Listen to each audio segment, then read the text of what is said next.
Kazakhstani Olympic figure skating champion Mikhail Shadorov commented on American figure skater Ilia Malinin. Sports.kz reports. During a Q&A session on social media, the 22-year-old Kazakhstani was asked, "Do you like Ilia Malinin?" "I love him very much," Shadorov replied, tagging the American's account and adding an emoji of hands clasped together to form a heart. The Kazakhstani skater accompanied his response with a photo of himself and Malinin. In the photo, the athletes are hugging after competing at the 2026 Winter Olympics in Milan.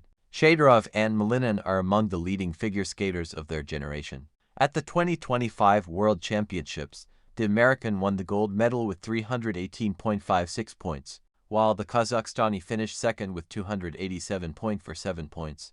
At the 2026 Olympics, the situation changed. Shadorov won the men's competition with 291.58 points, becoming Kazakhstan's first Olympic champion in figure skating. Malinin led after the short program, but after errors in the free skate, he dropped to 8th place with 264.49 points. After the competition, the American skater congratulated the Kazakh on his victory and expressed pride in his performance. Shadorov's response demonstrated that their fundamental sporting rivalry does not prevent the skaters from maintaining a warm relationship. Honored coach of the USSR Tatyana Terasova believes that Russian figure skaters will have a hard time competing with three-time world champion Ilia Malinin of the United States. "I'm glad that Ilia Malinin will continue to compete at the highest level. I simply love him as a skater. It's wonderful that he decided to forego a break from his career and skip a season. Now I want to see what he shows everyone next season. The Olympics haven't changed my opinion of his uniqueness. Before the Olympics, he was the best in the world and still remains the leader. Ilia simply has incredible skills on the ice. It's clear that our guys will need something extraordinary to beat Malinin. Petr Gumenik, for example, is fantastic, but that's essential. That's always been the case with Ilia. Regarding the competition between our skaters and the Americans, I'm more upset that the United States will have 3 skaters competing at the World Championships, while we only have 1. Is that fair? On the other hand, any of our best guys are still stronger than all the American skaters except Ilia," Terasova said. Russian skaters are getting closer and closer to the international arena, and its influence is becoming more palpable with each passing day.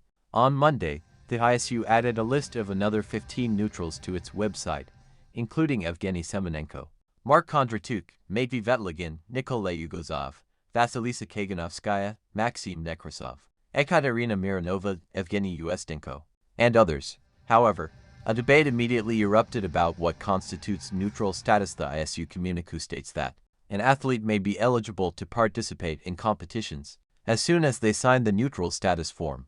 On the other hand, to participate in the competition, you must have ISU approval, otherwise, you simply won't be included on the participant list, and any signal will send your application for review. In any case, it doesn't yet appear that Russians will have problems accessing the international tournament en masse. Therefore, it's time to divide up spots at specific tournaments. There are quite a few challenger tournaments, but there are also many interested parties, and the federation, as say sources tell us, is paying for 2 stages. Plus, there are more difficult to access tournaments in Estonia, Poland, and the USA. As we previously reported, the selection process goes something like this. Athletes, through their coaching staffs, voice their preferred stages for participation, and then the federation, based on its own discretion, distributes them among tournaments. Naturally, the Kinoshita Group Cup Challenger Tournament September 4th to 6th stands out from the others. Japan is easily granted visas. It's a figure skating country with a large spectator audience. After all, even tickets there are much cheaper than to Europe. Therefore, a large contingent of Russian figure skaters, with the maximum quota 3 in each of the 4 disciplines, was expected in Tokyo. Formally, applications for the challenger close a month before the start, with the full list of names published a little later. But talk of a strong lineup was already underway in mid-July. Men: Petr Gumenik, Evgeny Semenenko, Mark Condruk. Women: Alexandra Trusova, Kamila Valieva, Maria Zakharova. Pairs: Anastasia Mashina, Alexander Galyamov, Alexandra Boykova, Dmitry Kozlovsky. Ekaterina Chikmareva, Matvey Yanchenkov. Dance: Vasilisa Kaganovskaya, Maxim Nekrasov, Elizaveta Paseknik, Dario Sirasano. Ekaterina Mironova, Evgeny Ustenko. However, since the tournament is still several weeks away, There are many interested participants, and not everyone may have a smooth ride with their neutral status. The list could have changed after SAY published the tentative roster on the afternoon of August 4. It became known that Kamila Valieva would not be attending. Her coach, Svetlana Sokolovskaya, stated that she had other plans and that she was hearing about Japan for the first time. The West's frantic reaction to the ISU decision. Svetlana Sokolovskaya's student Condruk cannot be neutral. The International Skating Union ISU has finally admitted many Russian figure skaters under neutral status. Of course, this decision couldn't please everyone. While our athletes are already preparing for their first competitions, and we are assessing their chances of a triumphant return to the international arena, foreign bloggers and fans have attacked the ISU. It's all about Mark Condruk's neutral status. We're looking into the problem. International federations in more than one sport have been criticized for granting neutral status to certain Russian athletes. Viewers only need to find compromising materials that could cast a person in an unfavorable light. That's what happened with Mark Condruk. In 2022, after winning Olympic gold in Beijing, he attended state awards ceremonies and met with Russian President Vladimir Putin and then Defense Minister Sergei Shoigu. The figure skater himself thanked the head of state for the reception and his love of sport, and received an award from him. Condruk's visit to the Ministry of Defense was no mere coincidence. He also served in the military at CSK in Moscow and took the oath of office. It is a great honor for us to be able to serve in the ranks of SK's sports companies. Every page of the Army Club is a great story, and we will continue to build on it.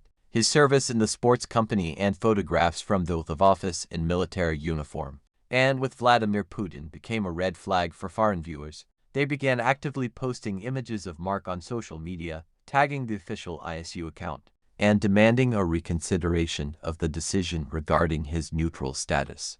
Condruk has been called a Putin fan, a pro-Russian athlete who supports the ISU. They even brought up the skates to the song Hava Nagila, a Jewish song. They claimed that by doing so, the skater was also supporting Israel in its conflict with Palestine. Basically, they've seized on everything they can. So what will happen now? Most likely, nothing.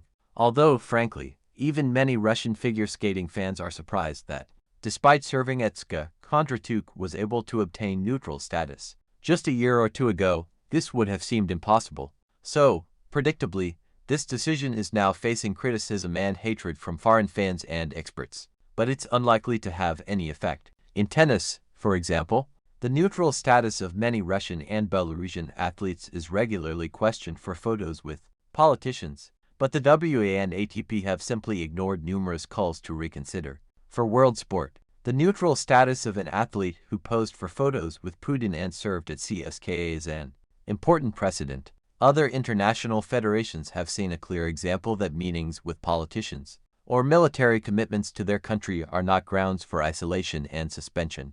Incidentally, this is why many of our skiers and biathletes are still being barred. Perhaps, over time, we can expect a warmer attitude toward Russian athletes there, too. Figure skater Maria Pavlova, competing for Hungary with Alexei Sviatchenko, shared her impressions of her performance in the show of Olympic champions Riku Miura and Ryuichi Kihara. The Destiny show took place in Tokyo on August 1st to 2nd. It featured ice dancers and pairs. When Riku and Ryuichi invited us, we didn't hesitate for a second. Although at first we didn't realize the show's concept would be special. Pairs skating usually gets less attention, so we were incredibly excited to participate in such a project. Japan has amazing audiences. It's no wonder figure skaters love skating there. It's always a very warm welcome, and the audience is equally happy to see both their own and foreign skaters. Honestly, it's hard to perform anywhere after Japan. It's a completely different experience. It was very unusual at first. We went out for our first rehearsal and looked around. There were only pairs on the ice. Not a single skater. That's unimaginable for a show. I wondered what the choreographers would come up with. Would they be able to build a coherent show around pairs? Usually, all the choreography is done for singles, with pairs and dance duets adding variety. But I think it turned out really well and no one had ever done anything like this before. We spent 9 to 10 hours on the ice. We had to choreograph the routines and rehearse the solos. On the day of the dress rehearsal, we skated to shows back-to-back over for hours to make sure everything went smoothly. Pavlova said. American figure skater Amber Glenn criticized television crews for invading athletes' personal space. During competitions, Glenn shared her memories of the women's final at the 2026 Milan Olympics. American Alyssa Liu won, while Japanese Kori Sakamoto made a mistake in her routine and finished second. How did you manage to clearly understand what your competitors needed, and what they were going through at that moment, when so much was probably going on inside you? I think part of it came from the fact that just a day and a half before, I myself had cried in the kiss and cry. But since I wasn't competing for medals in the short program, there were no cameras following me. No one cared, because the competition was still going on. So I knew exactly what it was like to find myself in that situation. Besides, people could be very cruel. I remember the caustic comments I received when I openly expressed my emotions. Something like, "Oh, I'm so sorry for overreacting to the fact that my lifelong dream, the one I worked so hard for, is slipping away because of some stupid mistake." I understood that for Kori, it was also a disappointing mistake. Victory was so close, she literally had it in her hands. I don't know how many viewers of this interview were watching the 2022 Olympics, but for some of the girls, it was a traumatic experience. Even the champion was beside herself under the immense pressure. Cameramen shoved cameras right into the faces of 17-year-old girls in their darkest moments, moments when they were just thinking, "This is my chance, I'll do it." And then suddenly, in an instant, everything collapsed. To experience that in front of everyone is incredibly difficult. Yes, we come to tournaments to compete on television, but we're doing our sports work, we're performing.